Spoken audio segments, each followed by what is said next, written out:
Welcome to You Here Big Girls Attack on Titan podcast. I'm Mom Taku. And I'm Luna, and I'd like to welcome you all to our chapter 123 discussion. We're back. Yeah, we're back after a month of absence, and we would like to thank Reiko, Al, and Ellie for taking over last month.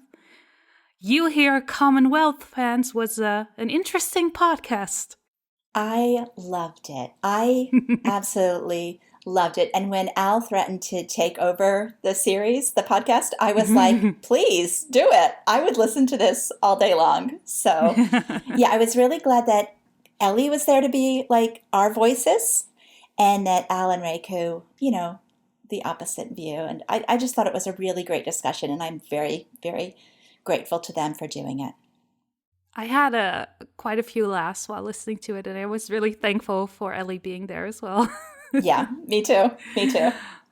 Can I say wrong manga still? I was thinking when I was editing it, I was like so glad that we weren't there because it would be like, we would just be sitting there being like, oh crud, who are the Muppets? Those two old men in the Muppets in the balcony. I know who you mean.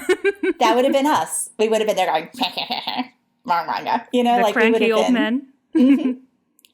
So yeah, it was kind of refreshing. And I love that they kept it to like a reasonable podcast length, which, dun, dun, dun, we're going to try for that. Yes? Yeah, definitely. From now on? Okay. So this month's podcast is a little bit different than what you're used to from us. Normally, we discuss the chapter, then we go into news, and then into the Q&A. We've decided to start from the end, basically, and start with the Q&A, because we got a lot of questions about the chapter, and I think just doing the Q&A this month will be more than enough. I think the chapter discussion will fall out of the Q&A because the questions we got covered everything. But I do want to start with our old tradition of chapter impressions because while I have been talking about this chapter nonstop for 2 weeks publicly on like live streams and in DMs, I actually haven't gotten to talk to you yet. What did you think about the chapter? Have we really not talked about it at all? We haven't. Mm-hmm. We've had other stuff to talk about. That's true. I was a bit surprised because, again, I saw a couple of leaks and I thought, oh, for sure, that's fake. Again, like Levi with the clown. And then it was real, so I had a good couple of laughs. And I think this chapter was quite funny as well. There were quite a few points where I was just rolling over laughing. And then reality sinks in again and we're back in Paradise. And reality is sinking in for Armin as well, realizing that he was indeed wrong about Eren.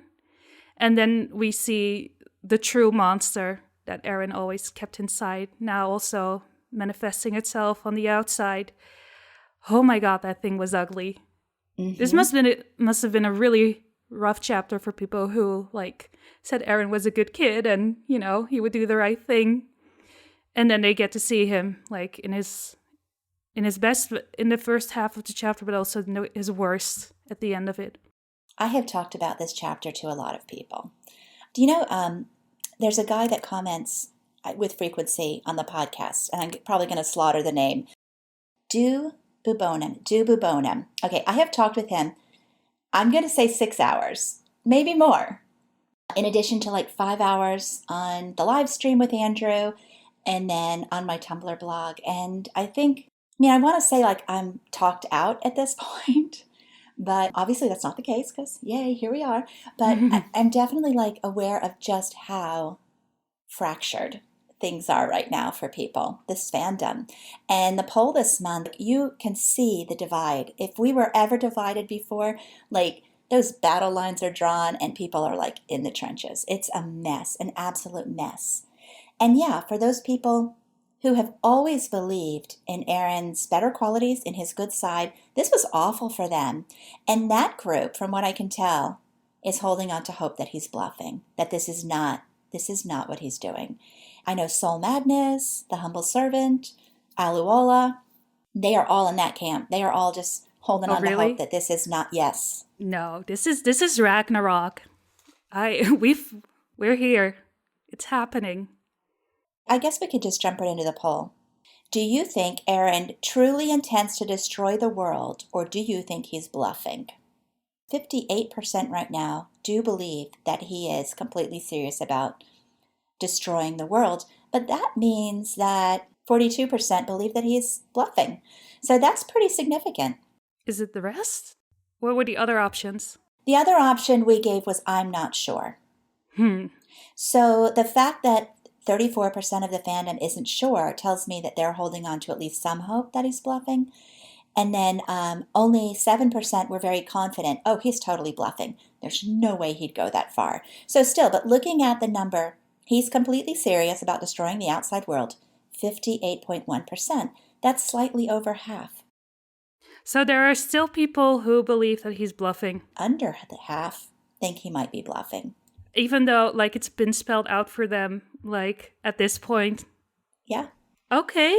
Yeah. Okay. Well, you know what? We have a couple more chapters to go. So I'll hold off doing my I told you so dance until then. It's fine. I can wait a little bit longer.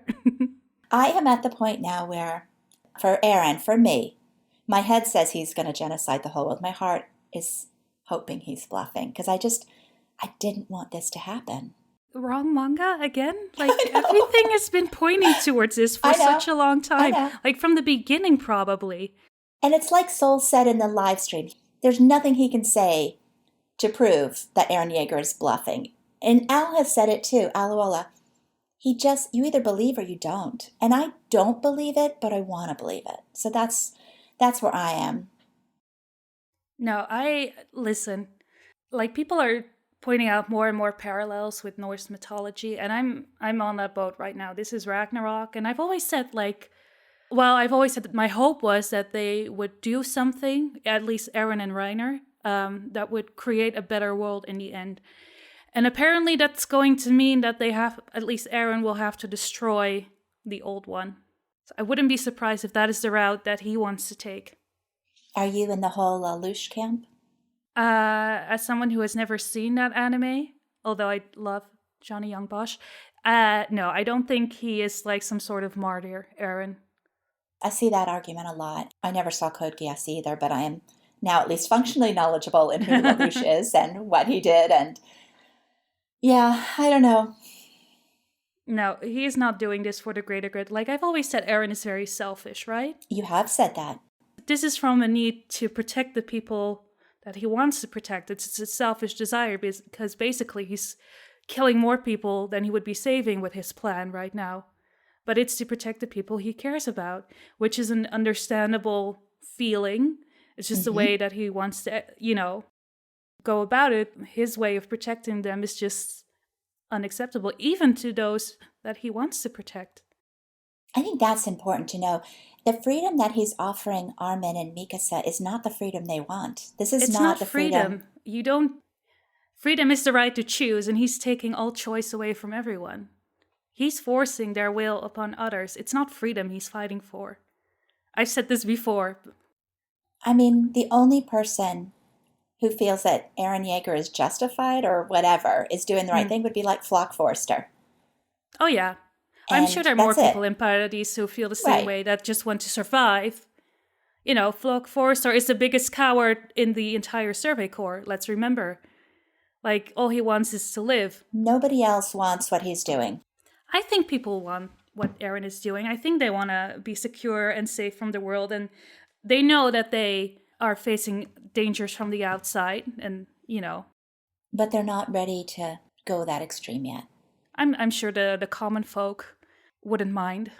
I don't know. I think you don't give enough credit to the common folk. I mean... Really? They were cheering when they came back from Marley. But they weren't cheering a full genocide. Everyone has been told the plan is a partial rumbling to wipe out enemy military forces.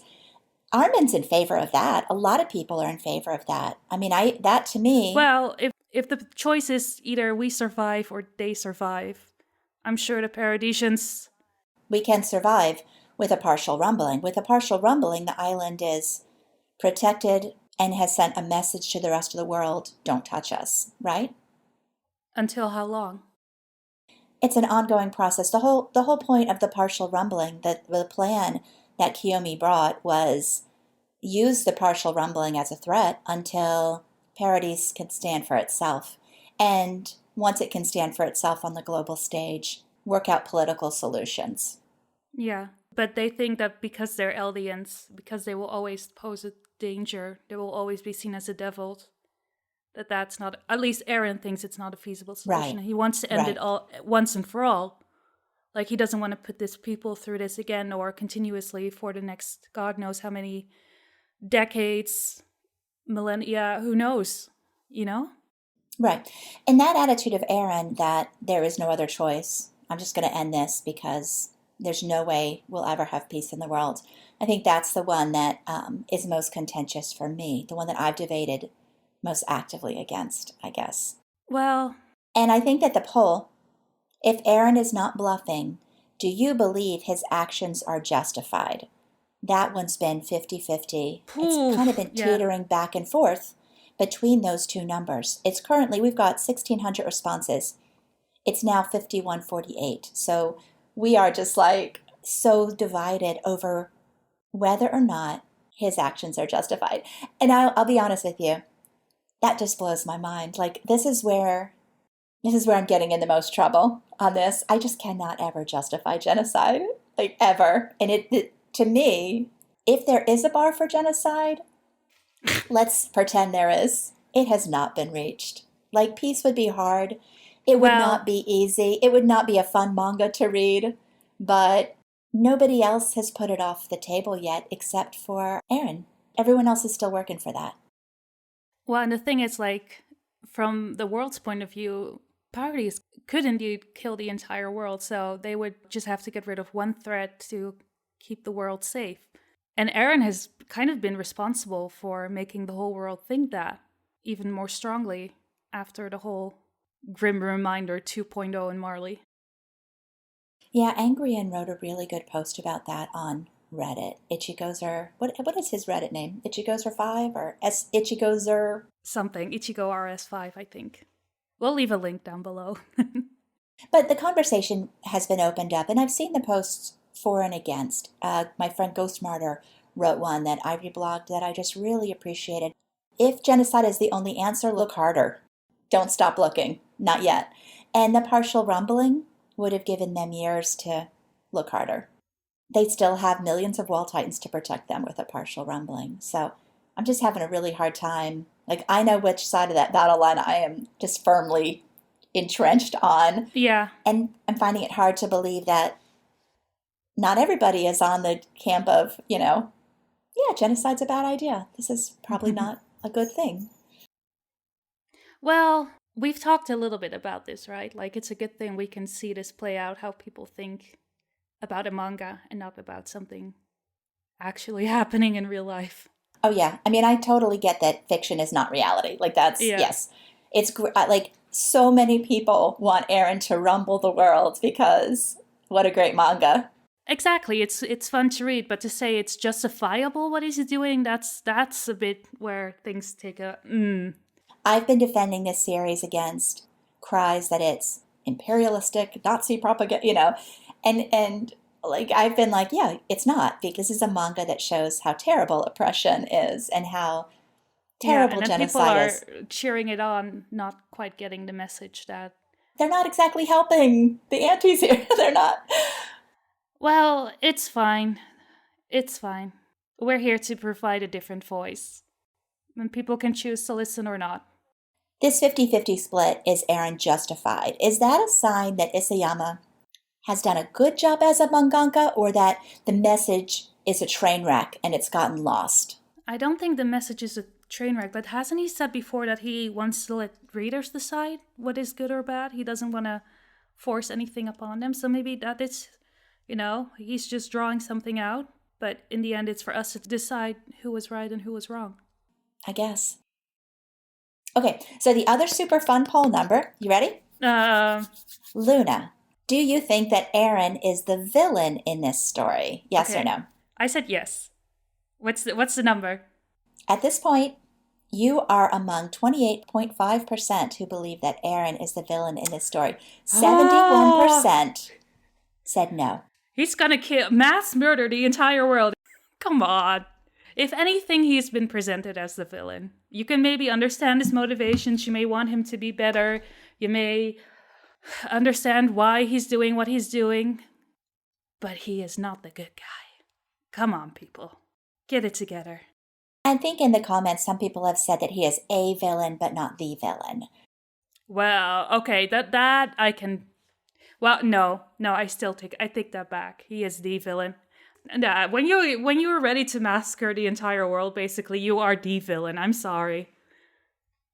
He's not the only villain, but he is the villain. And I have seen, who was it? Somebody equated Eren at this point more to, I think it was Atofma? I always pronounce their name wrong too, but more of a Light Yagami than a Lelouch at this point, which I think is interesting. I don't think he's a Light Yagami or even a Lelouch. Like, Lelouch was more of a martyr in the end. I don't think Eren fits that description. And Light Yagami was a psychopath. He enjoyed what he was doing. I don't think Eren takes enjoyment from this. I don't think he enjoys killing people the way Zeke or Annie did at times. We used to say that nobody hates Erwin Smith as much as Erwin Smith hates Erwin Smith. Like, Erwin clearly was not having a good time. Well. Right. Well, anyway, I think this chapter, to me, Eren... Yes. I mean, you've said that you think Eren feels like he's justified. I'm not sure that Eren feels like he's justified. I think Eren feels like there's a thin line between... I know why Eren you think hates himself. Yeah, so you think he's doing it because he wants to protect the people he loves, but he doesn't enjoy killing all those, but he considers it a necessary evil. Mm-hmm. And that's where we differ on opinion. But we'll get into that more later in this podcast. So the last poll results. So this is another, like, I would love somebody like really smart, like maybe a Lady Moe to go through and look at and compare all these numbers. We showed the picture of the devil Eren on the last page, and I read a post on Tumblr, I think it was Arlington Park, who said that you could paint the skin green and color the teeth yellow, and it would not look out of place. Like, this is not like a pretty picture. Like this one, no. Yeah. I remember I was thinking about it right before the podcast, and I was singing like, U-G-L-Y, you ain't got no alibi, you ugly. Yeah. He's so ugly. How? But we what is used that panel, and we said, every Eren is hot, true or false? Like, false. Yeah, but again, 55% yes, every Eren is hot. Like, that's... Okay, you can have him. I know people are kidding. Like, I know it's like, this is a joke poll and a joke question. So I do know, like, the vast majority of people who said yes are kidding. But it's still funny, like, people want to love Eren no matter what. I get it, but he's still... Like, I would never say that Reiner, with his head blown off, was good looking, you know? Yeah. He really does look like a villain out of Yu Yu Hakusho at this point, and not... Like, he totally looks like shonen anime monster. Like, look it up in the dictionary. There's this picture of Eren. I haven't watched it yet, so don't spoil me too much. But, like, I think it's from Neon Genesis Evangelion. Like, you've killed millions, but at least you've made me happy. That meme. Yeah, that fits here. Yeah. And I get it. Like, I get it. I do.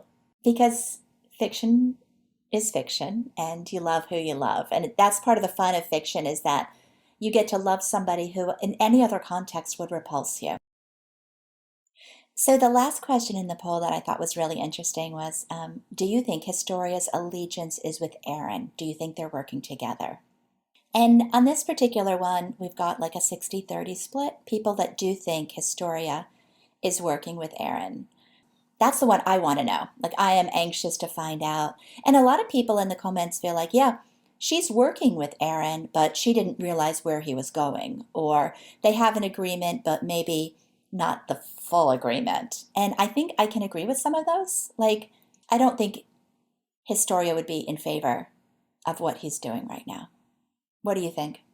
Oh, I don't think so either. I think they talked, but I don't think they agreed necessarily. But hey, maybe she's not depressed about the pregnancy. Maybe she's depressed about what's Eren going to do to keep her safe. Who knows? Tune in next chapter, I hope. Or it's chapter soon. Because, yeah, or I not, need this answered. Yeah, or you're going to kill me for suggesting that. I am done with this perspective hidden. I want it out. I want all the speculation put to rest on this topic. I'm ready to rip the Band-Aid off. I did kind of write I'm going to call it snarky post on Tumblr about how at this point everyone is just so desperate for anyone to side with Eren right now that isn't Flock Forrester. Like, I keep hearing people saying, "Oh, Erwin would be riding on his shoulder, leading the charge." Yeah, no, I don't think so. I think people are saying that because he's not around to defend himself, and I think the same is true for Historia as well. Like, Eren is so backed into a corner right now. Nobody's supporting him. Nobody wants what he's doing. I think there's something about wanting any other character who's reasonable, who we trust, to come forward and say, yes, Eren is doing the right thing. And I'm not sure the narrative is ever going to give anyone that. I think it would be the wrong message to send. Hot take. Yeah, we'll just leave it there. I don't think I have much else to add. Can we announce now, like, what we're going to do at the podcast, like, for people who want to speak back? Yeah, of course. Okay.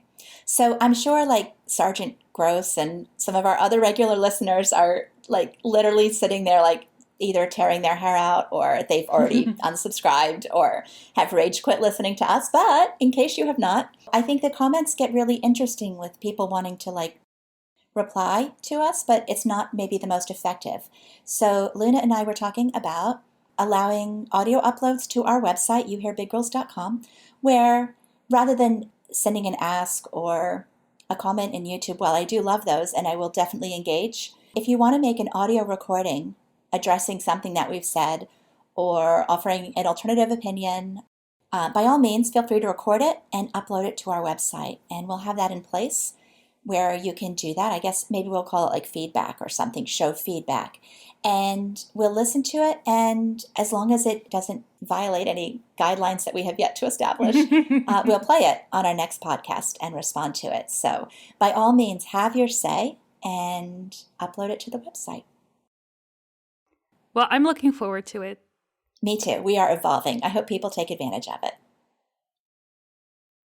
All right. Shall we get into the questions? Yeah, let's start with those. It's time, I think. All right. So we're going to start with the easiest and nicest one. A humble servant wrote on Twitter, "Please do not hate on Eren too much. Otherwise, I might start crying halfway through the podcast." Humble goes on to say, "Which moment in this chapter did you find the most wholesome?" Well, first off, I'm going to say I don't give in to emotional blackmail. So I think that when they were all sleeping together, that was just, yeah. And then Sasha puking in the background into a bowl of some sorts.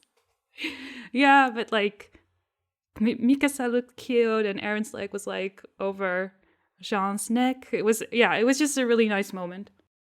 I think for me it was, it's two, right? Mikasa smiling at the ice cream. Like, that was so cute. If that's the last image I see before I die, I've seen those memes, right? That's all that matters. And then Levi getting the chance to save the pickpocket was incredibly cute. And at the end, the pickpocket getting one over on him. Levi got the money back and the pickpocket was still able to grab it and run up the hill. And I love that he was vested in that moment. Well, yeah, it was. Isayama does that, right? He includes the wholesome moment as a pain amplifier for what comes next. I was just about to say it's like building you up just to break you down. I mean, we had that train scene where Eren's like, "I care about you guys," and then 112, "I hate you," you know? Yeah. Just hurt us. And kind of in the same line of thought, Kingsgrave asks us about our favorite, so not the most wholesome, but our favorite Survey Corps moments in this chapter. Definitely seeing the car for the first time. Yeah. When they made was it John who made the joke or that they would buy a carrot? And then Yonkofon was like, "They're actually buying a carrot." I laughed so much. It was, Yeah, I think it was Hanji that was like, or it was Levi. It was it was Levi. If you don't Levi, stop yeah. them, they're going to try to feed carrots to that lump of iron. And Anyan Kapan is like, oh, please. Oh, God, they're buying a carrot. So funny. Yeah. I'm like, that might move into like my top 10 all-time favorite anime moments or manga moments. Another fun panel was the one I talked about in the beginning, Levi with the clown. Oh, It looked so ridiculous. I what laughed even so was much. that? And then he comes up close. So he's like, hey there, son, you want some candy? The clown comes closer and closer and kind of squints and is like, you. And I'm like, what? I've never seen a creepy clown before, but that's so creepy. And everyone is talking about Levi, like every single panel he's in, he looks like a male model, like he's posing. But, and yeah, I agree. But like Anyan Kapan's the one that took my heart away. He's a good looking man. I thought they all looked so horrible in those suits with the... No, they looked so cute. No, the suits are horrible on them. Whatever. Especially with Agree the to hats. disagree. Everyone looks the same. It's so... Like yeah. Hanji is in a tie, which I really love, like as opposed to the blouses that the girls are wearing. Mm. I love it. Like that opening panel, the one that has the chapter title Island Devils, where they're all kind of in a semicircle, and yeah, I think they all look fantastic. And you really get a sense of how tall Connie is now, which I think is kind of cute. Yeah, this was really close before Eren left, so I'm just surprised at how tall he is and how different he looks as well. This was pre-hobo Eren. All went downhill after here. It did. Okay, Haunterz sent us a 6-part ask. Yep. And I think we've already covered the first one. Thoughts on Eren killing everyone? Were you taken aback? Did you suspect it since last chapter? I remember laughing while reading this question. So, were we taken aback? No. Did you suspect it? Yes. Since last chapter. Much, much longer. Yeah. And I think we're both pretty repulsed at the thought of Eren killing everyone. Yeah. Needless to say. Was I taken aback? No. I think he's been very sincerely saying he was going to do this. So, like I said before, head says, full rumbling heart says, God, I hope he's bluffing. Talks like a duck, walks like a duck, quack like a duck. Mm-hmm. Probably it's probably a duck. A genocidal maniac, yeah. Second question. What do you think Mikasa's perspective being given means for the future of her character? So that's what I was wondering about. Was it Mikasa or Armin's perspective? We got Mikasa's perspective this chapter. What makes you think it was Mikasa's? Because it is. She is the narrator of this chapter. Is she? Yeah. I feel like it's Armin. It's always been Armin. I know. That's what makes this so interesting. So Eren left our side, right? We see Mikasa looking at him leaving. When we saw him, it was too late. That's Mikasa's perspective as he's coming out of the Titan form. Every memory that continues that is Mikasa. Her seeing him slaughtering people. And then her perspective. I still have to think that day. I chose another answer. These are all Mikasa. So what this is we got Armin's perspective, right? We got his narration chapter. His Was There Another Choice chapter. Now we've got Mikasa's. And I personally feel like this is going to continue. Next, maybe will be Historia's or Yelena's. I think we're going to switch narration here. I don't think it will continue. No? These were the two most important people in Eren's life who stuck by him no matter what, who are finally seeing him for what he really is. That's why their perspectives are given.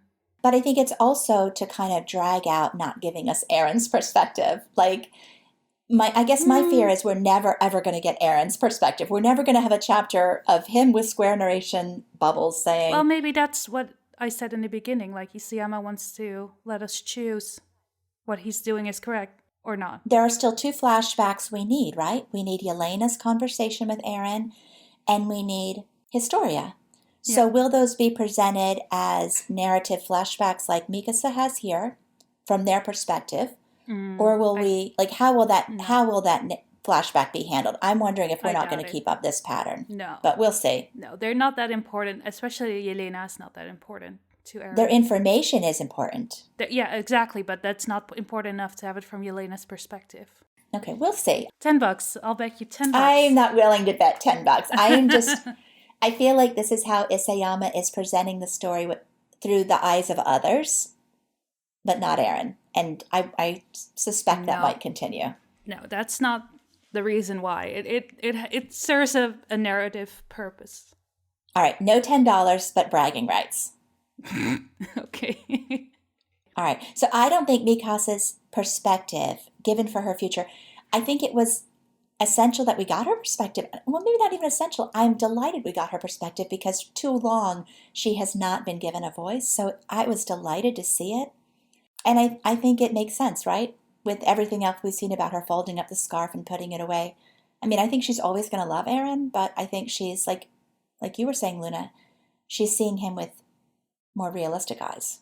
I think so, yeah. And, you know, like they both want to believe him. Like even Armin, till the last point, they had faith in him. And this is where it all comes crumbling down for them. Literally. Okay, number 3. Why is Isayama teasing us with Historia? Does she have a hidden role?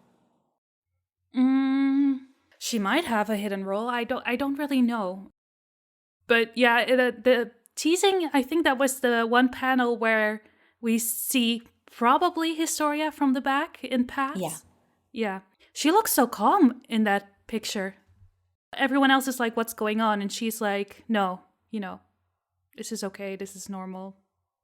Just observing everything. At least that's what it...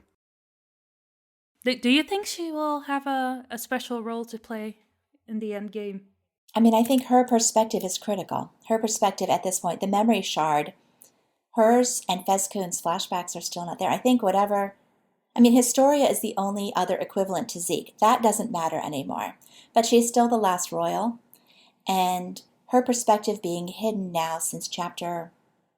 we haven't seen from Historia since 108.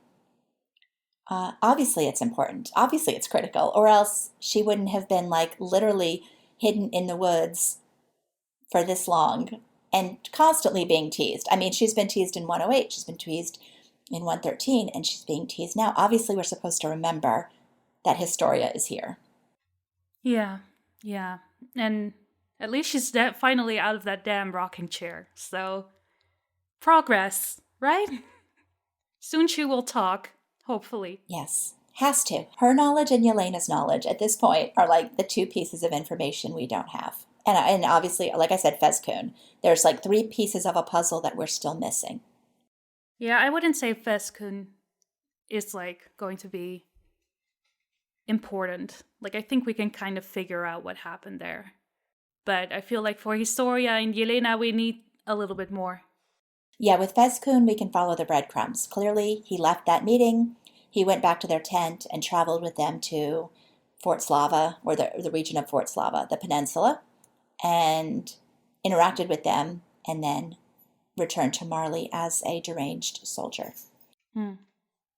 So question 4 is maybe a brief segment on chapter 122 thoughts. I'd say listen to just the last podcasts, and if you want our thoughts, we did do a live reaction, which is on our live stream channel. I don't even remember 122 now. I am so... It seems so far away. I don't even know what happened. I mean, it was right before we went on holiday, right, when it came out, so a lot has happened since, so we were busy with other things. I gave it a 5 of 5. I really loved it. It was the most beloved chapter so far, I think, right? It was. Oh, it was this story. Oh my gosh, I literally forgot. It was OG Ymir's story. Oh, right, yeah. How did I not remember that? Because we had so many things happen in this month. Okay. It was the most horrifying chapter to date. Thank you very much. No, it was, It was, yes. Okay, great.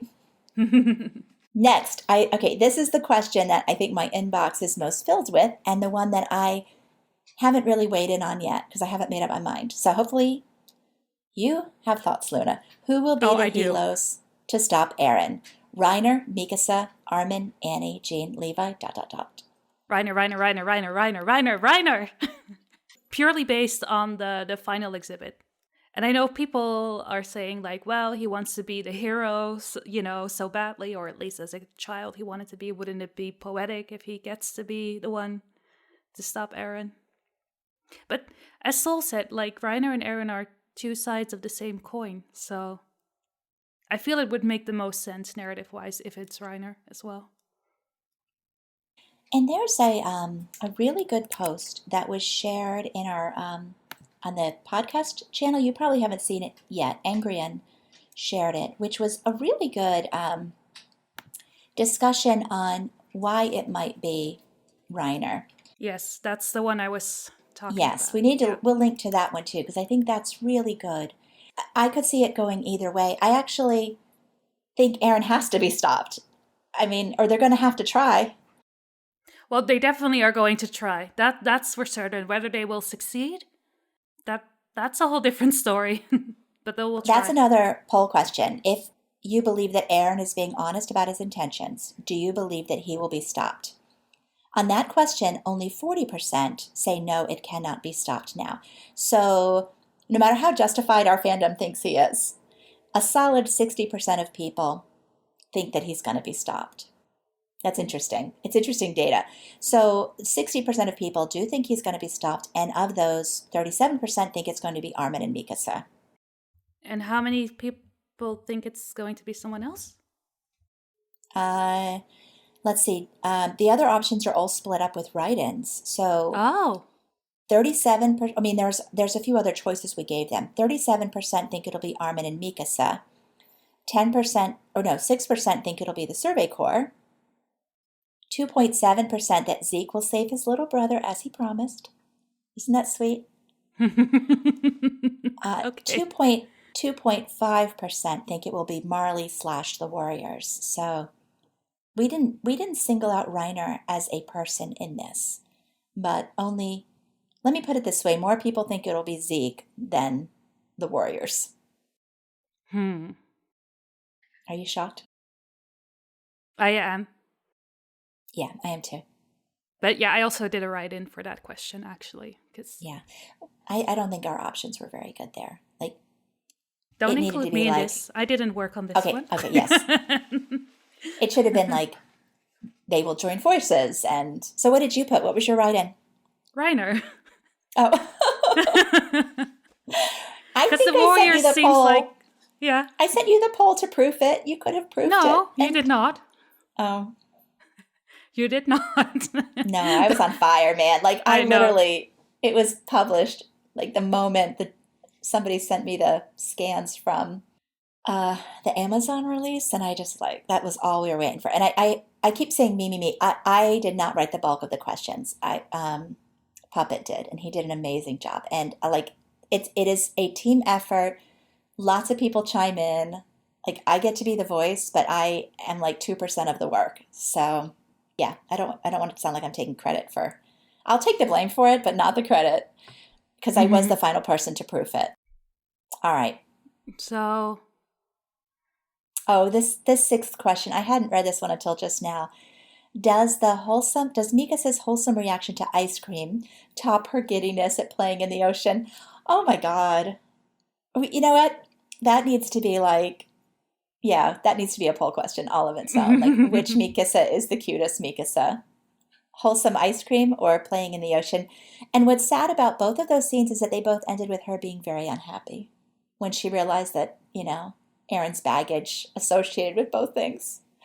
Which one do you like better? I think I like the manga version better because Eren was a bit more forlorn in that one. Mm-hmm. But I don't think she was unhappy. I think it was fun seeing them explore something new for the first time. So I kind of like both moments. Yeah. Well, at least she got to share in the joy with everyone when they went to the ocean for the first time. Yeah. I think I like the ocean scene the best. I think I'll agree with you. I think the ocean scene was the sweetest. But her face with that ice cream, yeah, that's my favorite. Yeah, it's cute. So, how do you pronounce it? Staraves? Staraves? It's either Staraves or Staraves, Staraves. Staraves? Or Staraves. I don't know. Let's say it both Staraves? ways. Okay. I think by now they know who we're talking about. Okay. So, from Staraves. Hey, ladies. My question regarding chapter 123. It seems clear to me that Isayama will present Eren as wrong in his actions, just as Marley and Zeke have been. However, many people think he is completely right, that the whole world deserves to die. Possibly because it's hard to believe that the protagonist we've cheered for could do something so heinous without good reason. But by chance, Eren is shown to be justified. What possible message could Isayama send with that, other than maybe the silly pro-fascist message people talk about was actually true? Also, you'll notice the people saying Eren is right, also to blame others for his behavior. It was Ymir's choice. Mikasa should have confessed. Reiner started it. Armin should have done something. Eren is so simultaneously right and also not to be blamed. It blows my mind. So, that was a long question. So basically, yeah, what would be the message if Eren would be portrayed as justified in his actions by Isayama? I don't think that will be the case, right? But for argument's sake. It can't be. For argument's sake, let's pretend. All right, be serious about it, because my answer to this is obviously that every time I have defended this manga against this pro-fascist message, I would have to go and apologize definitely to everybody. It will show a different message. I say it's up for the readers to decide. But let's say it's shown to be justified. Maybe it's kind of to see what the outcome would be, to go on. Like, maybe it's the aftermath that matters the most, and what message people will take away from that. Like, even if he was justified, is it worth the outcome? Will it be a Pyrrhic victory of sorts? Because, I don't think Isayama is going to show that even if Eren is shown to be justified, that what he did will have good outcome. Is there any way at that point that we could combat that pro-fascist message that we've been fighting for 7 years? If Eren is shown to be if we're shown a world where genocide is justified. I wouldn't call it justified. It's just like a course of action that has been taken. Right? Yeah. And maybe, the Eldians can live in peace afterwards, but there has to be something else there then. Something that makes it think like, was it worth the cost? Because I don't think it can be just that, even if it brings peace to all the Eldians, or at least the Paradisians. Well, it's not going to be a happy ending. No, that's exactly. It's going to be at least somewhat bittersweet, so... Yeah, this is the topic that I lay awake with at night, right? Like, this is the one that worries me the most, and that I just really hope the message is clear. People will take away from it what they want. And the second half about, like, people saying Eren is right and the blaming of others, I see that too. Like, definitely, that's everywhere right now. Yeah, I saw it as well. Like, oh, Armin this, Mikasa that, and I'm like, really? I love how they're putting the blame on other people while Eren is the one. You can leverage, or you can say Hanji was ineffective. Armin and Mikasa didn't see him for who he was. But in my mind, the genocide bar, like I keep saying, like, there's a bar. There are lines that do not get crossed. I love that you say that there's even a bar for genocide. There's not a bar. There's not a bar. Like, okay, no matter what, Eren is very sympathetic. He's relatable to a lot of people. Some of my dearest friends love Eren Yeager with their whole hearts. So yeah, that exists. And it's kind of like if I was, watching my child commit mass murder, or like I find out my child has done something horrific, the conflicting emotions that would be going through. What could I have done differently? Is there anyone else who's at blame for this? Assigning blame to myself and everybody else would probably be a very human reaction. I can't fault people for doing that, because I think that that's part of the grieving process.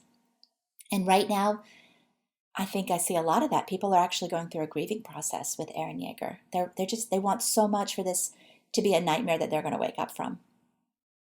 Yeah, they're in the denial stage. They will come to acceptance, but not now. I don't know that you'd ever come to acceptance over something like that when you still have attachments to characters.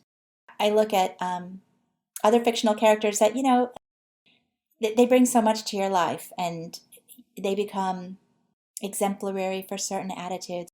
Oh no, my favorite characters are often like pretty crappy people, but they're fun to watch. Exactly. So there's that. There's definitely that side. But then there is the side that for so many people, Eren Yeager has gotten them through some tough times, like his resilience, keep moving forward. Those messages, they are messages that they have loved and internalized and have affected them in their daily lives. And they're definitely in the grieving process. Too much of anything is not good, right? Like it's not a bad message per se, but when you take it too far. And that's where Eren is. I feel like people... Is this a question that's coming up about Eren changing or not? I mean, there's just a lot going on right now. Serum Bowl was bad. This is worse. Well, okay.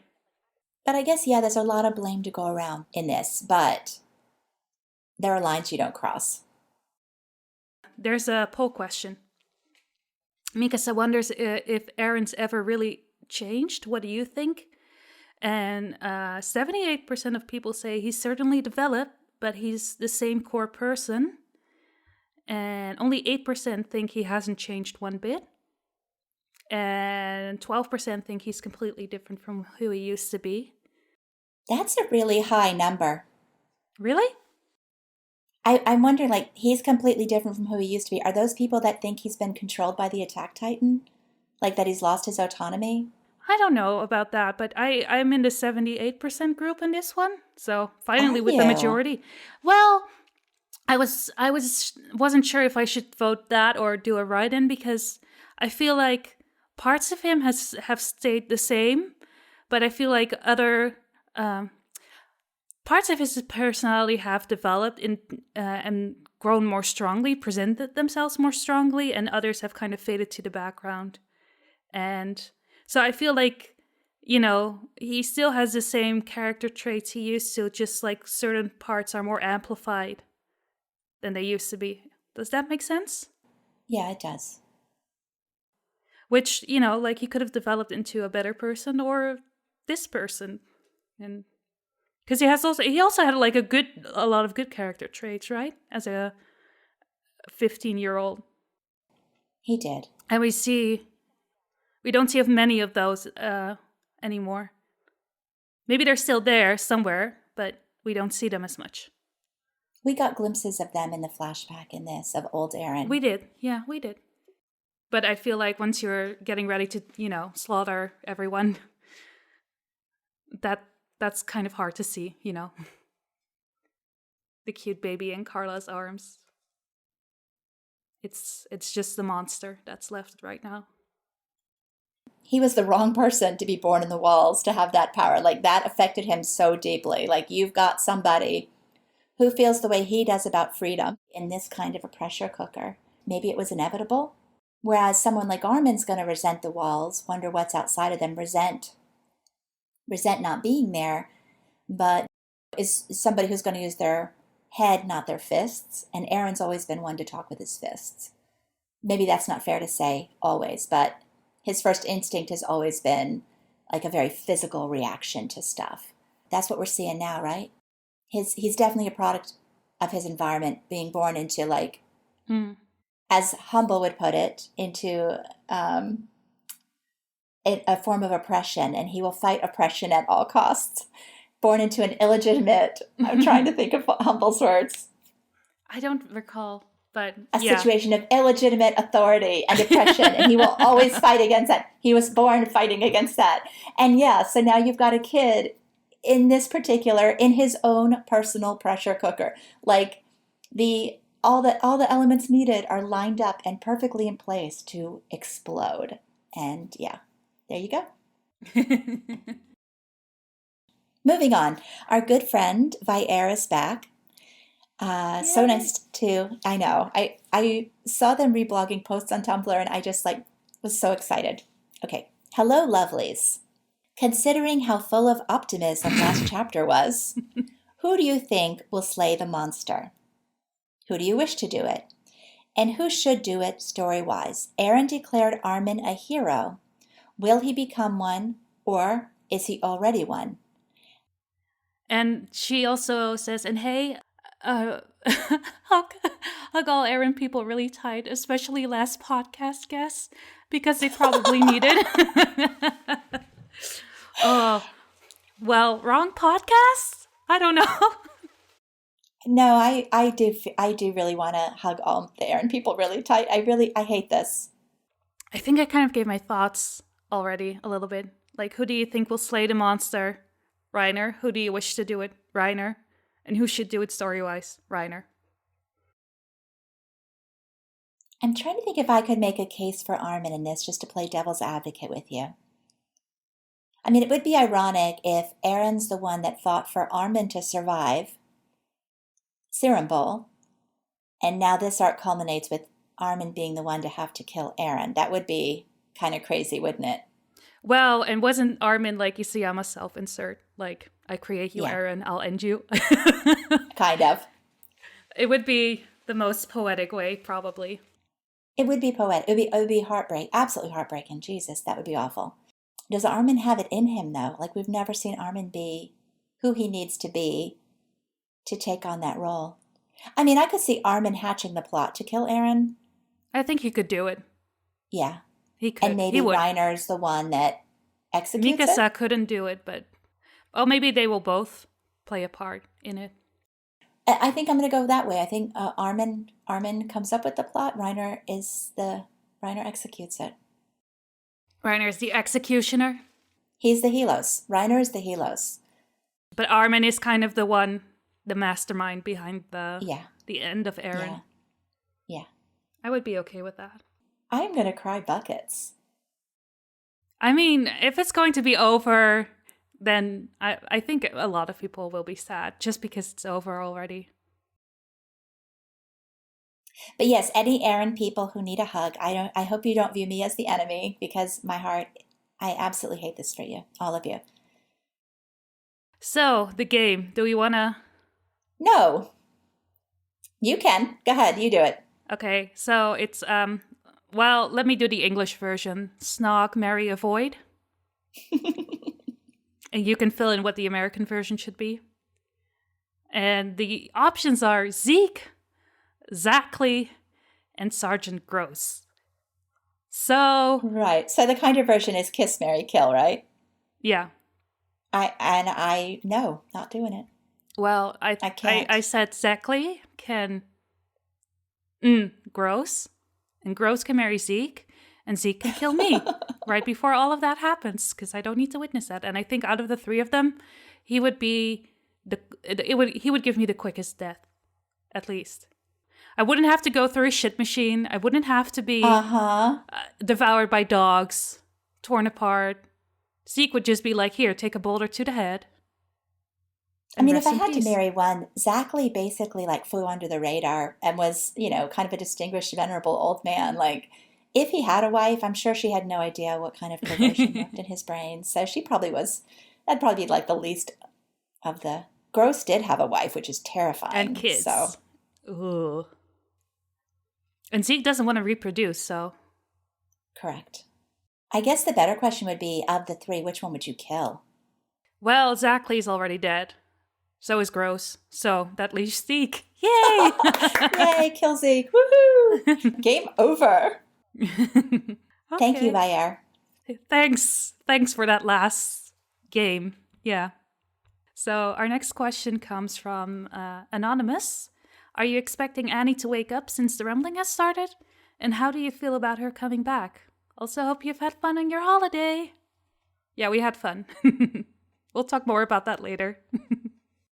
So I wrote a post about this on Tumblr. I do think it's really ingenious because, the whole issue with Annie has been, we don't know where she is. She's in Mitras, or she's in Stohes, or Trost. I mean, she's not in Shiganshina, where it's all going down. So even if Annie woke up, how would she get there? Would she hitch a ride with Hitch? Like girl power, buddy, what would Annie waking up at this point accomplish, being that she's nowhere near the action? And I think it's really ingenious, because now I am 90% sure that Annie's consciousness is in the paths realm along with everybody else's.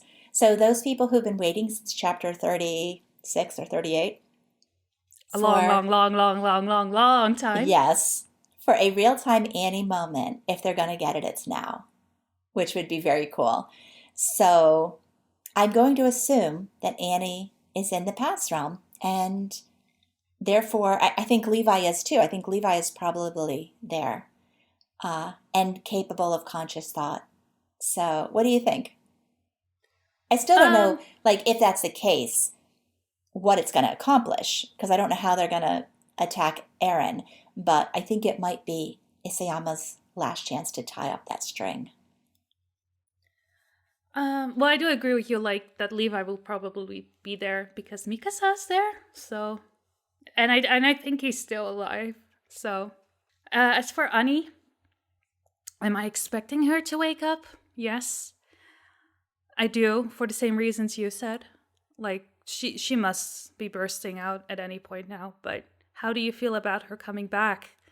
That's the real issue, because at this point, what more does she have to offer to the story? Like, I don't see her coming back as something consequential at this point. Yeah, that's my issue too. Like, I feel like there have been better moments for her to play a big role, and now it's like, well, we're already, like, at the end, the rumblings already happened. Like, if the female Titan comes back, whatever, like, she hasn't had any development, like, character development, really. Like, from who she is, how she's grown. Like, everyone has gotten older. She hasn't. So, is there anything that she could do that would be of any consequence at this point? The cynical answer is that she'll be the character in the spin-off series, right? She'll wake up at the end, and they'll start a new series with her. I keep saying Ragnarok is here, right? Which is like the end of times, but also the beginning of new times. And in it, in the story, like, only 2 people will survive, and they repopulate the world. So Armin and Annie, fans. That's the only thing I could think of at this point. I just want people that love her to get their closure. So here's the chance. Fingers crossed. Let's close Annie's story. All right, so that takes care of our chapter asks. Did you have any other chapter thoughts that were not covered in our Q&A? I did think it was interesting that we got to see a full rumbling on the 30th anniversary of the Berlin Wall coming down. Seriously? Seriously. Yeah, that was wow. Pretty much 30 years, almost on the date, so... Walls falling. Yeah. Do you think he planned that? I wouldn't put it past him, but who knows? Who knows? Okay. Yeah. What the funny thing was also that I read that, like, across the world, more walls are being built than coming down, like in our world. So I'm not surprised. I wonder maybe that's also something he's thinking about, Isayama, like putting walls. Maybe it's a good thing that the walls are coming down for other reasons that we will see later on. So my other chapter thought, which came out of Andrew Allstar's live stream, somebody put in the chat, the live chat that was going on, or just asked the question, why did Eren announce his intentions to all Eldians? And I think this is the point that I've seen a lot of speculation about, a lot of good debate.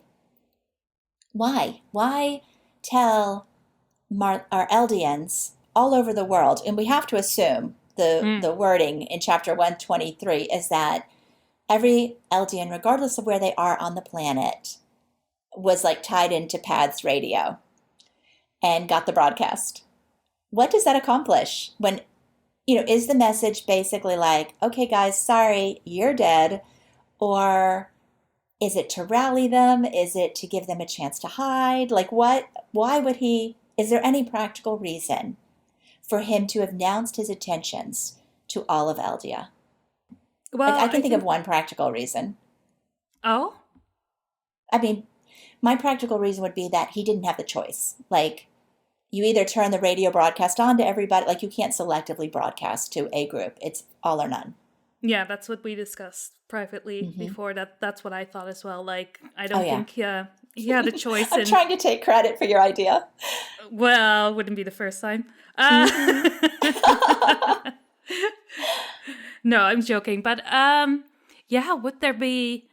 Why was he even announcing it to all Eldians? Or, like, why did he even want to announce it to anyone? Why didn't you just go ahead with it? Why did he feel the need to... Or is it just, like, something that we need as readers? You know, like the villain explaining their master plan before they get struck down. Wouldn't that be funny? Like, that's the trope, right? That's And I keep saying that's what Zeke keeps doing wrong. He keeps announcing his plan instead of just doing it. Like, here Eren is announcing his plan. Well, they are brothers. They share the same blood.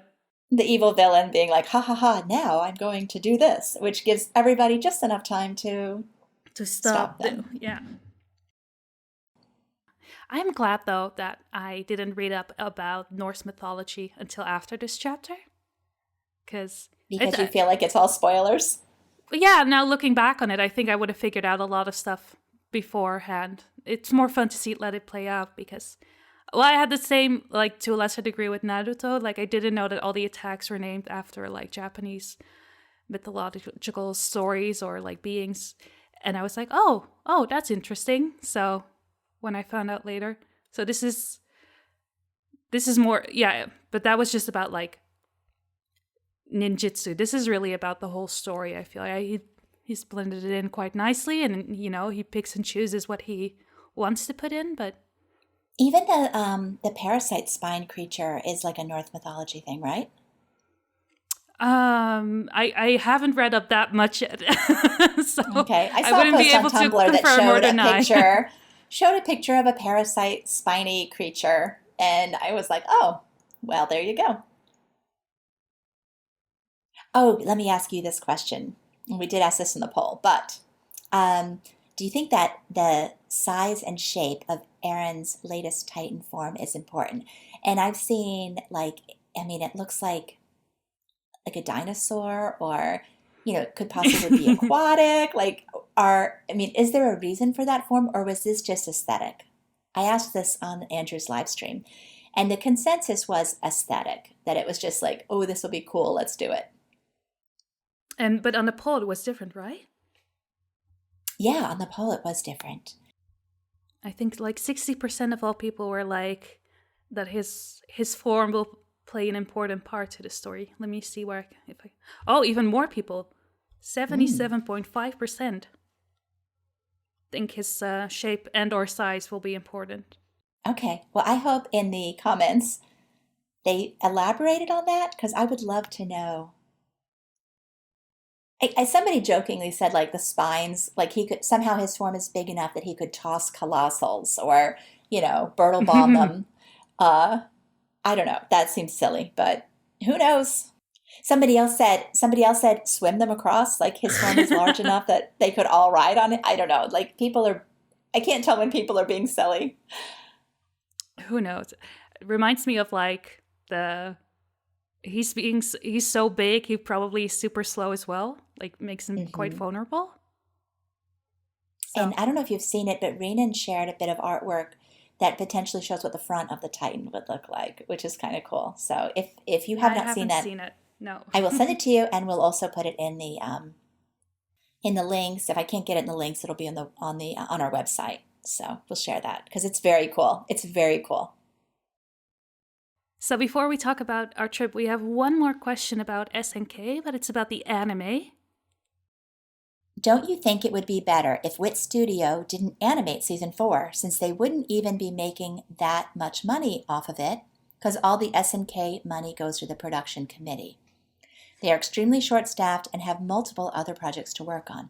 Don't you think a studio like Bones or A1 would give us more high-quality season, especially after how limited Season 3's animation was? So I think you have thoughts about this. I do too. Well, I didn't think, aside from the opening and the ending for Season 3 Part 2, the animation was limited. I Like, have you seen Levi going through the streets? Like, one of the best, if not the best scene so far in the anime. Season 3, part 2 was amazing.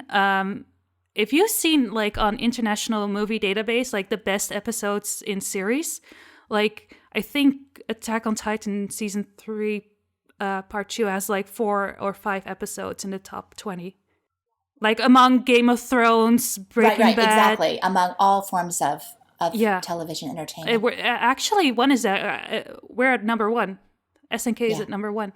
So people love this season, you know? It was great. Yeah, do I think season 3 part 1 was great? No, but that was because of narrative decisions, not because of the animation. And yeah, could it have been better at times? Sure, but I'm okay with most of it. I think and otherwise we can wait for the Blu-ray. And I do think that there's something to be said about being short-staffed and having multiple other projects to work on. I think another spin-off question of this would be, are you willing to wait for WIT Studio to have time in their schedule? Or if somebody like Bones or A1 wanted to take it, I mean, how heartbroken would you be if Bones or A1 picks it up? Well, I mean, the animation style would probably change. It wouldn't be it wouldn't be what it is. I kind of want, they started it. We waited 4 years for season 2. I just want them to end it. It's the last season. So I do too, but I do fear like the thank you books that we're getting and that's not a good sign. It's not a good sign. No. But I'm hoping it's because they're signing off after this season, that they're still working on it. Yeah. I hope. Maybe my preference would be for WIT to finish it off, like for all the reasons that you said. But I do trust that if the series goes to someone else, I mean, WIT left it in such a good place. So I think Bones or A1 would do it justice. Well, and if it's picked up by their parent studio, like IG Productions, that would be fine too. Yeah. I don't know. Would they give it up? Would Araki give it up? Well, just who knows? To be this close to the end, like last season. I think they are, though. I think every indication has been that they might not be back. Well, yeah, the thank you books and yeah. Okay, well, I'm keeping faith. Okay, I'll keep it with you. Team WIT. Team WIT. We'd like to thank everybody for sending in their questions. And we're going to take a little break, and then we'll be back and talk about our trip.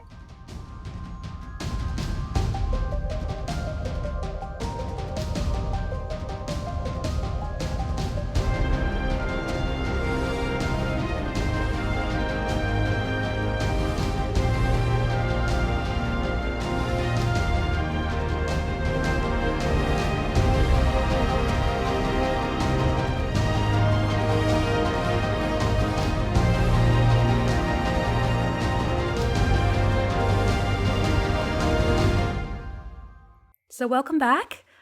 This part of the podcast is going to be a little bit different than usual. So we would like to talk a little bit about our trip to New York City and also a little bit about afterwards, because we didn't just go to New York, now did we? We didn't. We ended up spending the entire 2 weeks together. Pretty much. And we went to a total of 3 different locations. So we ended the trip in California, which was a lot of fun. It was. I think it was probably my best vacation ever. I think I enjoyed like every part of it very much. It was like 3 vacations, I guess. You got domestic America with me, which was brief. You got to meet my dog. I love your dog. And then we went to California to surprise a friend, and to watch Promare, that was really dumb. So Tumblr Anon says, any fun stories you want to share? Yes. Hello. I'm Mom Taku. I flew to California because I wanted to see a movie with my friends. That's kind of dumb, but no. That wasn't the sole reason or the main reason. It wasn't, but I can't even tell you. I wanted to go to the movies with Ghost Martyr and see Promare because they've made me watch so many series. Not made me. They have strongly suggested and pinned me down and made me watch hundreds of episodes of animes that I did not know existed. So I wanted to take them to see Promare, so I got that. Yay! Yay! But there was way more. Okay, so anyway, you go. Luna, any fun stories you'd like to share? Well, we did go see Promare, and you were like, oh, I really want to see the dubbed version. And if you've seen it, then you realize why, because it's a lot visually. It's intense. And I was like, no, let's go see the original version. And then afterwards, I found out Johnny Young Bosch voiced one of the characters, and I was like, crap. I would have loved the dub version as well. It was good. Both are good. It was really good. And if you are in America, it will be back for one night on December 8th, so you have another chance. And I've already got a group together to go see it again, which will be number 3 for me. And if you don't live in America, and then you have to wait for the Blu-ray, which is February 8th, I think. But yeah, so I mean, it's just dumb. Like, also, popcorn is really expensive. Jeez. Crazy expensive in the United States. So, but Ghost Martyr made me watch Gurren Lagann, which I loved. And this is basically Gurren Lagann's baby. So it was my chance to give something back. So, okay. So that's one fun story. We went to the movies in California. We flew to California to see a movie. Yep, we did. And we did some other things. Oh, speaking of fun stories, I didn't know this about Montaku until like maybe a month before we went on holiday, but she is scared of bridges. Crossing bridges. I'm scared of heights. Yeah, heights. She's scared of heights. But she doesn't do well with bridges. So we went to San Francisco, and there's a very famous bridge there, the Golden Gate Bridge.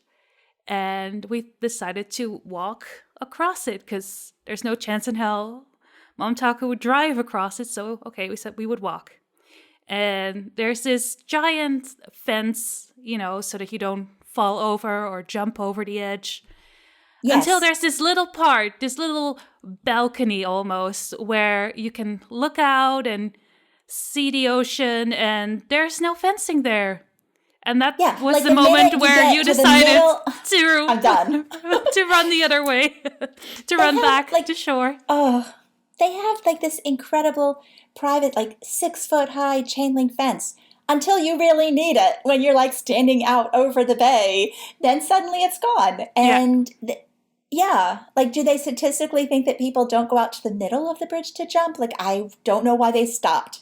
It was almost an invitation, like, this is the place if you want to do a jump here. A 4-foot wall. And it wasn't just that. Number 1, I'm scared of heights. Number 2, it's busy. Like, there are cars zooming past you 2 feet away. There's bicyclists. There's people with their children. There's people with their dogs. Like, it's literally being at, what's that crossing in Tokyo Oh, I know which one you mean. Yeah. It's like that. Except it's not that like that. It's on a bridge, and the bridge cars is constantly are well shaking. Separated from the pedestrians and the cyclists. It was the fact that I got on the bridge at all is a testament to how much I love all of you very much.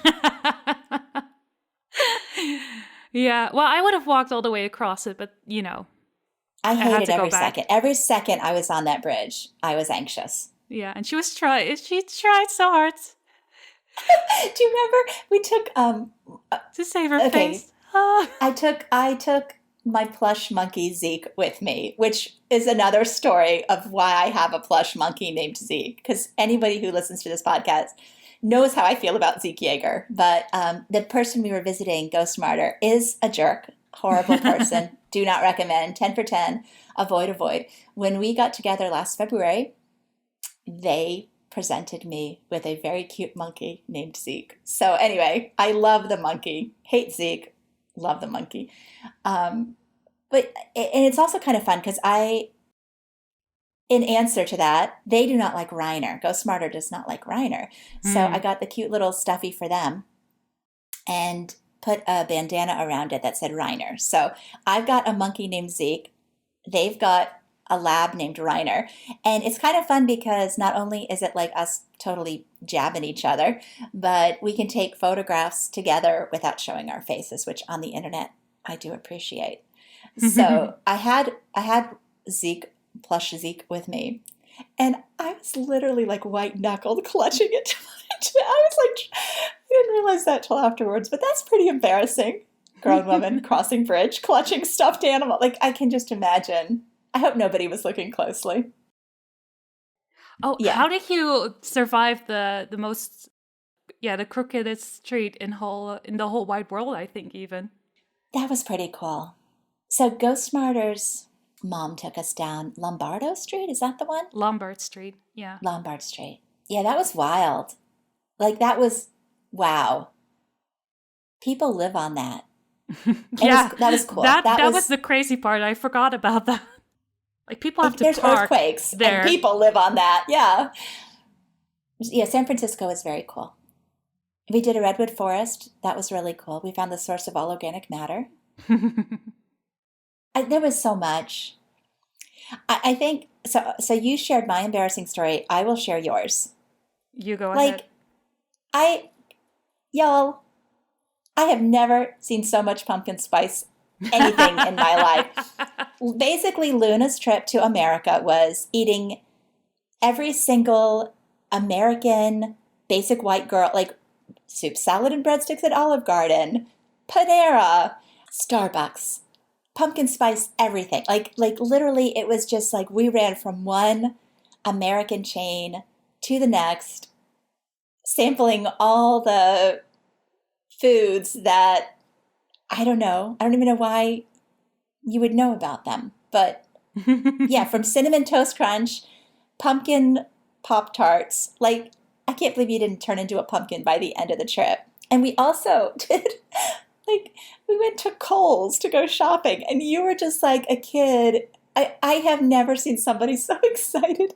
It's like 30% off coupon plus discount. It's like your Dutch mind was rocked at the sales. Yes, because you cannot use coupons on something that's already on sale here. Like, we would take way too much advantage of that and people would go out of business. But apparently at Kohl's, that's not an issue. So I went crazy and had a lot of fun. And you did get a really, really great, $80 bag for like $20. Yep, I did. How's it holding up? It's in good shape and it's pretty nice because I can put a lot of stuff in it. And the whole reason for the bag is because somebody came to the United States for 2 weeks with a carry-on and a little tiny purse. And well, the tiny purse had to be replaced. It was on its last legs, but I didn't find any that I liked. So then we were in the US and I needed a bigger bag anyway. I'm quite impressed at myself that I managed to I am too. Bring everything that I bought back home in the carry-on because it was already bursting. Like, it literally burst open. This zipper burst open when I was coming to the US. And I bought more crap and it held up when I went back, so Mission accomplished. That was something. So yeah, we spent 2 weeks together, right? Yep. Minus 1 day. We separated in California. You went back to New York for a day and I went back home. But yeah, I mean, eating together, like sleeping in the same room. It was Yep. Yeah. And I think what's interesting too, and I think people are surprised when I say this, but up until maybe a week before the trip, I would not have recognized you. You've not been very generous with photographs or a lot of... No, I don't send a lot of those. No. So as much as we've talked, I really didn't know what you looked like. And we've never video chatted. And so, yeah, that was... I feel like you were probably not surprised by what I looked like or how like my face when I'm speaking or my gestures or my mannerisms. There was probably no surprises there for you. No, not at all. None. Because I've sent you videos of me talking. True. Yeah, I sent you an unboxing video. But for me, you've only ever been like this disembodied voice. No selfies. You know what I mean? Like, it was weird. It's weird to me now that we made it 2 years and yeah, I'd never seen you. So for me, I was like meeting you in a way that you weren't meeting me. I was meeting all of you and not just your voice. Is this making sense? It's making sense because you were really surprised by. Yeah, that you smile more Yeah. than I think. I don't. You smile and joke all the time. And you didn't quite realize that before, I right? did not. It was that, like, sometimes you say things and I'm just like, oh, what?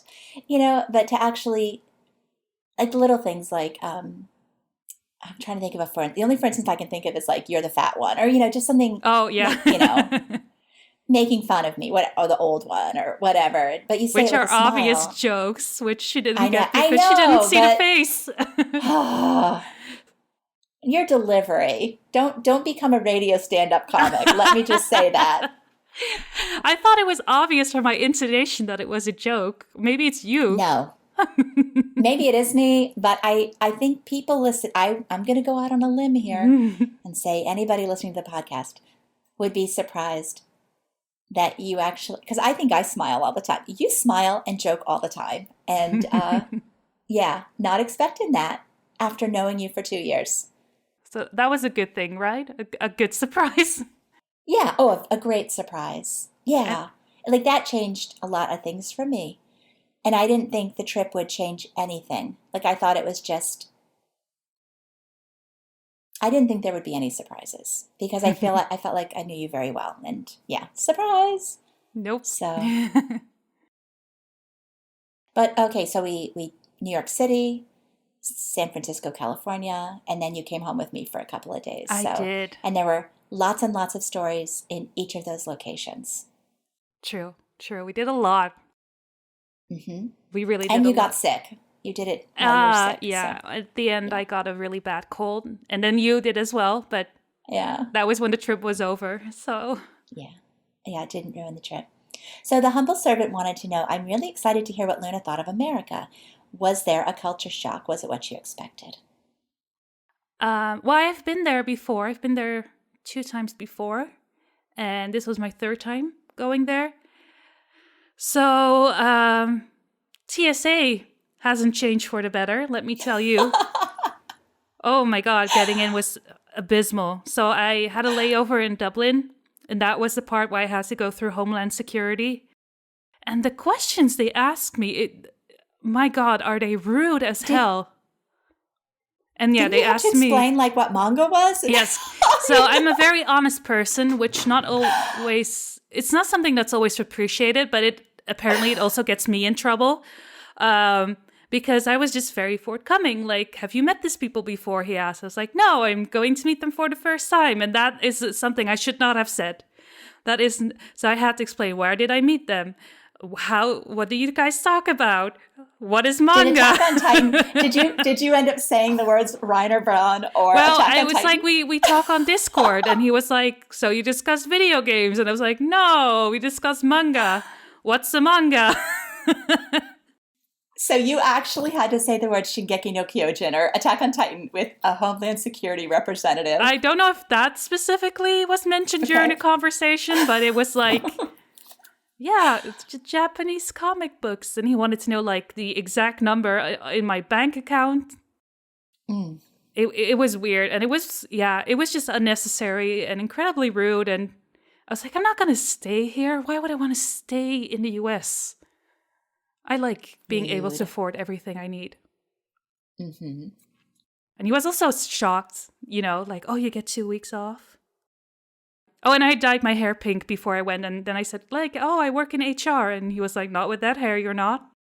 Did he say that? No, that's the look he gave me, like. Oh, rude. So, Your hair was very cute, by the way. Thank you. Yeah, so that was the bad part of the trip. Luckily, that was the only bad part of the trip. So was there any culture shock? Well, our great sales. We've already discussed that. Well, that's not a culture shock. That was just a good surprise. Okay. No, but the only thing that I was shocked by, even because I thought that was not legal in New York anymore, was like the portion sizes, but also of drinks. Like I remember when we went to Panera and I was really thirsty and I was like, oh, I'll get a large drink. And I didn't see what the sizes were because you just press on a computer screen. I don't know if it said like how many fluid ounces it was, but that doesn't mean anything to me because you guys need to get with the metric system already. So I got it and it was like for my non-American people, like a full liter. It was like twice the size of the largest drink here. And I was just like, why? Why is this even being sold? I remember Mom Taku's daughter came with us and we were at Olive Garden and she wanted to order of the kids menu because she wanted to have a smaller portion. And I kid you not, it was humongous, the portion she got. It was crazy. Okay. We should at least say that the Olive Garden was on Times Square and it was a rainy day. So like it was, it's so yeah. kitschy, We just wanted right? to have something to eat, but it was really good. Surprisingly, it was. Yeah, we did soup, salad, and breadsticks. Oh, which the breadsticks I haven't were done that. Good. They I were haven't warm. been to fresh. Olive Garden in 10 years, so yeah, my expectations were low. I thought, this is not going to be good, but it was pretty decent. And especially since it was kind of a cold, rainy day. Anyone traveling to New York City, to Times Square, there are no good food choices there at all. In Times Square, like great food all over New York City, not there. Everything there is going to be like chain restaurant or just really, poor quality, whatever. But it was actually very good. And as far as people watching went, it was fantastic. So I actually enjoyed that. I can't believe I'm saying this. I enjoyed that meal so much. Oh, should we mention the amateur night at the Apollo? That was the other kind of cool thing we did. Oh, yeah, that was amazing as well. That was very cool. We went to Harlem Wednesday night for amateur night at the Apollo, which has been going on continuously for like 84 years.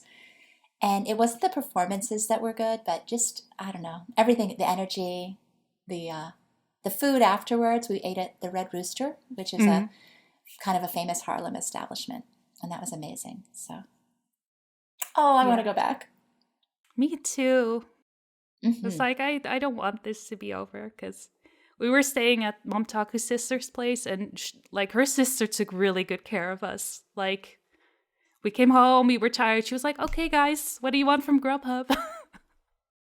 It was so nice just being able to relax. So.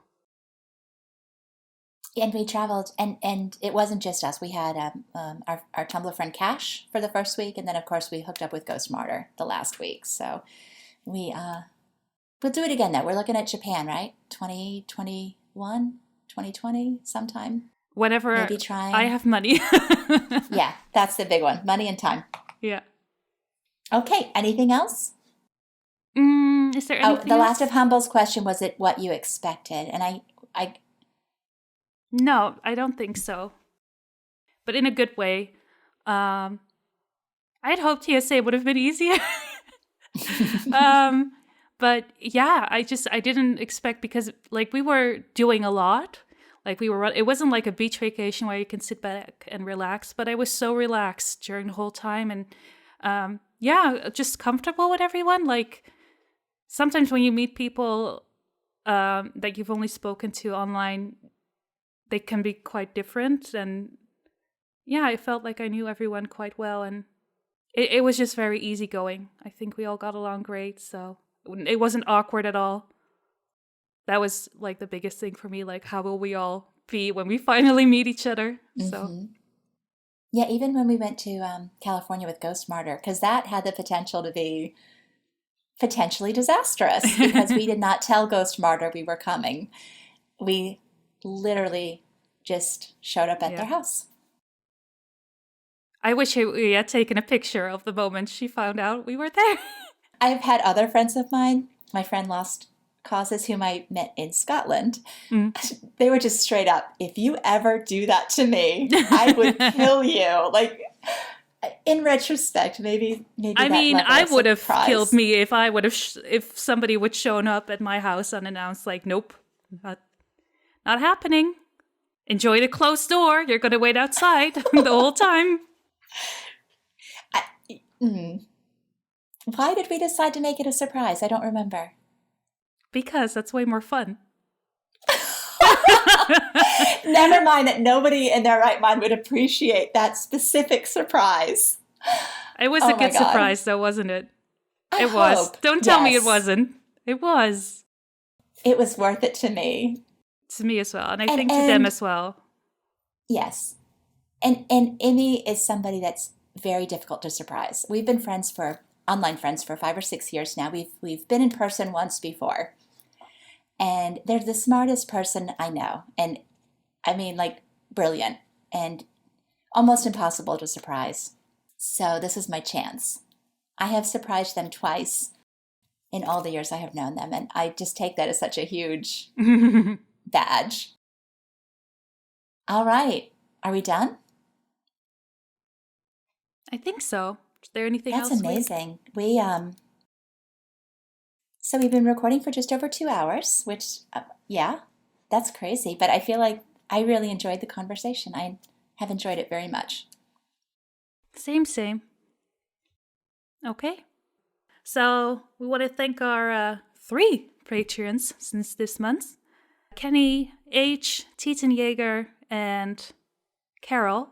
Thank you so much for supporting us. We really appreciate it. If you're listening and you want to support us as well, we have a Patreon with several levels you can support us at, or you can give us a Ko-fi. And if you want to support us in other ways, you can just tweet about it, tell your friends, or send us a comment or question. We like to know that people are listening. We also wanted to mention that if you'd like to be a guest on the podcast or provide feedback, go to our website at youherebigirls.com. So as always, thank you for offering your hearts and your ears, and see you next month. Bye! Bye!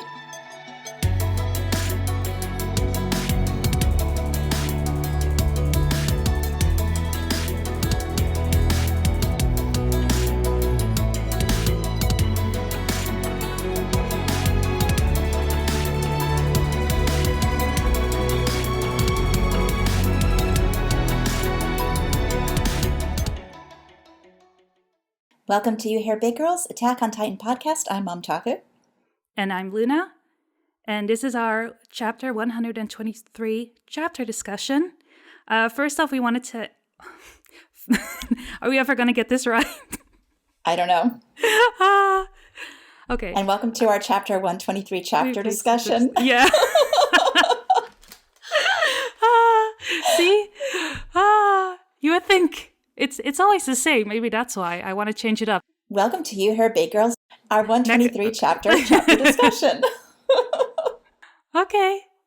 So, do I just do my part again or do we hold the thing again? Let's just start over. Okay.